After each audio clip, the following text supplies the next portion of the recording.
Kehidupan tanpa teknologi akan seperti hidup di zaman purba di mana masih belum ada yang namanya teknologi dan manusia masih bertahan hidup dengan segala keterbatasan. Seiring dengan perkembangan zaman terus berkembang hingga memainkan peran yang sangat penting dalam sebagai manusia. Saat ini, teknologi sudah menjadi bagian terpenting bagi manusia dalam kehidupan sehari-hari. Teknologi adalah salah satu elemen kunci untuk keberlangsungan hidup manusia karena bisa membuat kita menjadi lebih baik dan lebih mudah untuk menjalankannya. Saat ini perkembangan teknologi di bidang kehidupan sudah sangat pesat. Sebagai negara berkembang, Indonesia juga turut merasakan dampak dari kemajuan teknologi ini. Teknologi sudah sangat mempengaruhi dalam sendi kehidupan. Di beberapa bidang, perkembangannya semakin pesat. Beberapa bidang yang perkembangannya semakin pesat antara lain yang pertama, informasi dan komunikasi. Komunikasi yang dulunya membutuhkan waktu yang lama dalam penyampaian seperti memakai surat, sekarang segalanya menjadi sangat cepat dan seakan tanpa jarak karena adanya teknologi ini. Contoh teknologi dalam bidang informasi dan komunikasi yang selalu berkembang dari waktu ke waktu adalah smartphone dan internet. Kehadiran internet dapat mendukung proses komunikasi dan pertukaran informasi yang kita lakukan. Bahkan pada tahun 2020, Indonesia berada pada peringkat ke-8 dunia dalam hal jumlah pengguna internet. Yang kedua ada bidang kesehatan. Salah satu terobosan penting di bidang teknologi kesehatan adalah telemedicine. Inovasi telemedicine adalah praktek pelayanan kesehatan dengan menggunakan perangkat komunikasi audio, visual, dan data untuk kepentingan konsultasi, diagnosis perawatan, serta pengobatan.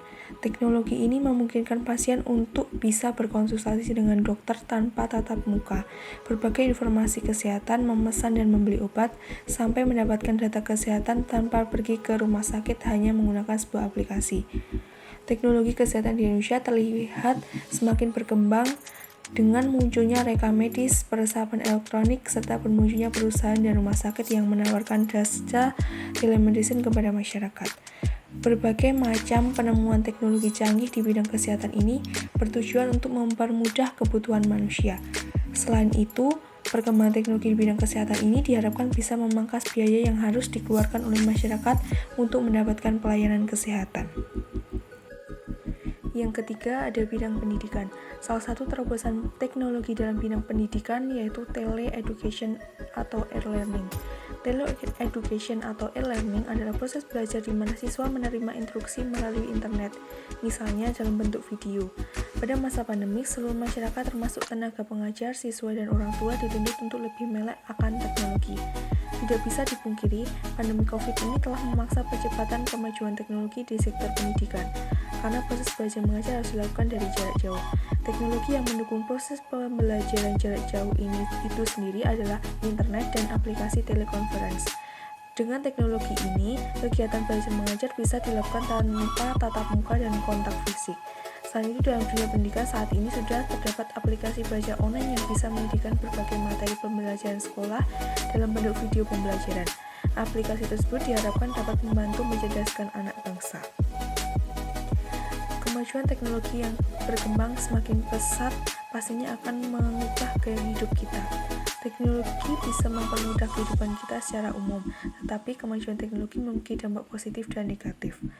Dampak positif dari perkembangan teknologi yang pertama, teknologi bisa menghubungkan orang di seluruh dunia. Perkembangan teknologi saat ini memiliki dampak global, artinya saat ini kita sudah tidak punya keterbatasan jarak untuk berkomunikasi dengan orang lain seperti dulu. Bahkan tidak hanya terbatas antar kota atau wilayah, tapi ke semua orang di seluruh penjuru dunia.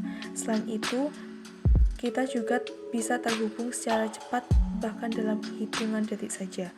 Yang kedua, mempermudah proses penyebaran dan pertukaran informasi.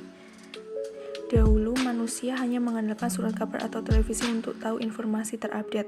Sekarang internet mengambil peran keduanya. Kehadiran internet membuat penyebaran informasi terjadi dengan cepat dan real time. Salah satu saran kita untuk mendapatkan informasi dari belahan dunia adalah media sosial. Perkembangan media sosial saat itu juga semakin pesat. Berbagai macam jenis media sosial bisa kita manfaatkan untuk mencari berbagai informasi. Yang ketiga yaitu meningkatkan pembelajaran. Teknologi di bidang pendidikan selalu mengalami kemajuan. Bahkan sebelum adanya e-learning, teknologi seperti smartboard, proyektor udah diintegrasikan ke dalam ruang kelas untuk meningkatkan pengalaman belajar bagi saat ini masyarakat yang tinggal di pelosok atau desa terpencil juga bisa menikmati internet, maka dari itu, informasi yang mereka dapat saat ini sudah tidak tergantung pada buku saja.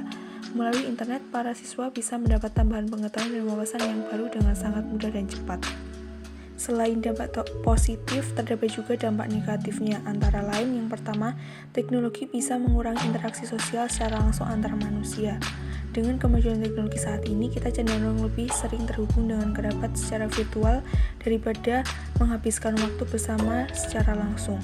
Keterampilan komunikasi sosial semakin terajam karena penggunaan teknologi yang berlebihan. Yang kedua, munculnya kejahatan di internet. Kejahatan di internet bisa berupa cyberbullying, penyebaran konten pornografi, penipuan, plagiarisme, dan penyebaran berita hoaks. Kejahatan dapat terjadi apabila kita tidak bisa menggunakan teknologi dengan bijak.